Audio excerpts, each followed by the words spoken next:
Well, hello and welcome to Help Your Young One Thrive and Grow with Dr. Candace Jones.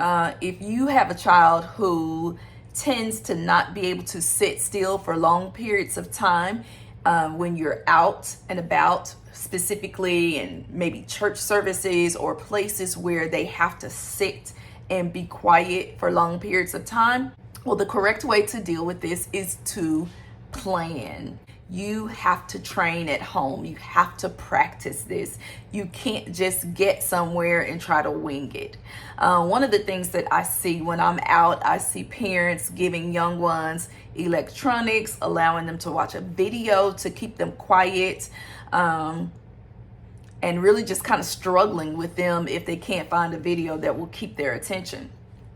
Well, number one, I've taught you about videos in the past. When you're showing your children videos that will get their attention and actually make them sit there and be still, 9 times out of 10, that video has images that are moving very fast. And that's not good because that is really causing the brain synapses to work overtime. And what that's doing is training the child to want stimulation that comes that fast all the time. And when they don't get it, then they can't attend, they can't pay attention. And that is a big problem when it comes to all things academic. Because whenever you're teaching your child something, and remember, parents, you are the first teacher. Whenever you're trying to teach them something that's important, if you're not moving super fast like those video images are, you're not going to be able to keep their attention. And likewise, your teachers, your educators who work with your children will not be able to keep their attention either. So just because the video images are able to quiet your children down and keep their attention, this is not a good idea. This is something that should not be happening with your child. So make sure you're not using videos and different electronic games to keep their attention, to keep them quiet when they're out in public. Number two, you're training them to have a dependence on electronics when you're doing that, okay? So what you do is, while you're at home, you call your child to you and you have them sit on the couch or sit in a chair and you put on a timer. And you have to tell them, sweetheart, I need you to be still for X amount of time. And what you're going to have to do, you're going to have to pay attention that entire time.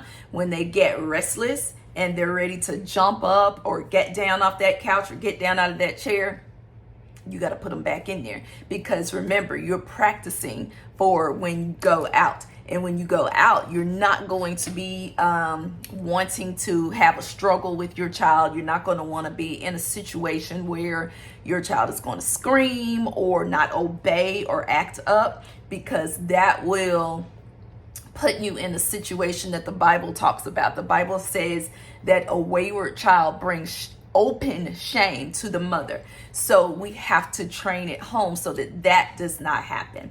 So the best way to do that is go back to that scenario where they're on the couch and they're in the chair and they cannot move.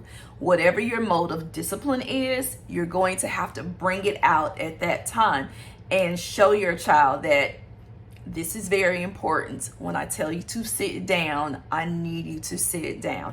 When I tell you to be quiet, I really need for you to be quiet. So you're going to have to bring in the discipline because this is training, okay? You're out and about. So I recommend that you pack a bag. We do have those available at EES Success Academy. They're small, essential backpacks that have important items that you should have all the time when you have a small child. There are crayons inside. There is white paper inside. There's a coloring book inside. Large blocks, just a few of them, no more than 4 or 5. These are bags that you can pack yourself, or you could purchase the ones that we have already pre-made. A few small toys that your child really loves. These should be things that really your child doesn't get to see or play with all the time. These items are only for when you go out. That way they become special and the child is really desiring to play with them because they don't get to see these items, okay? You should also have really large piece puzzles in there. So you would have a little goodie bag of sorts where it's filled with all types of things to keep their attention, and their things to stimulate their mind and make them think, instead of just lulling them into la la land and into oblivion by looking at those electronics. Okay, so always make sure you're, number one, training at home, where you have to really get your child to sit down and get them to work up to being able to sit and be quiet for maybe 15-minute increments. The older your child is, you can do it in 30-minute increments. And so just be aware that when you train like that, when you do the interval training like that, when you're stopping at 15 minutes and letting them have a breather, letting them get up to stretch their legs, you have to monitor that leg stretching. Like, you've got to actually take them by the hand, because just think about it. If you were out somewhere, you've got to emulate that. You've actually got to get up, take their hand, let them stretch their legs, bring them back, and have them sit down again. And again, this has to be practiced at home, because practice, it does make perfect. And it does matter that you do this, because you want to have a great outcome when you actually are out in public with your child. And when you see them becoming restless, then you go into your essential bag and you get them one item. Never let your child have the bag. You keep the bag and you control which item they get to get. So let them have one item for about 15 minutes, because they'll tire of it around that time. Then you take that item and you trade it out for another one. And that's really keeping their attention throughout that time period that you need them to be quiet and you need them to be still. Also, while you're out, and you do need to practice this at home too, make sure a few of those 15-minute increments, or you choose to train your child based on their attention span, you need to make them just sit still without having a goodie item.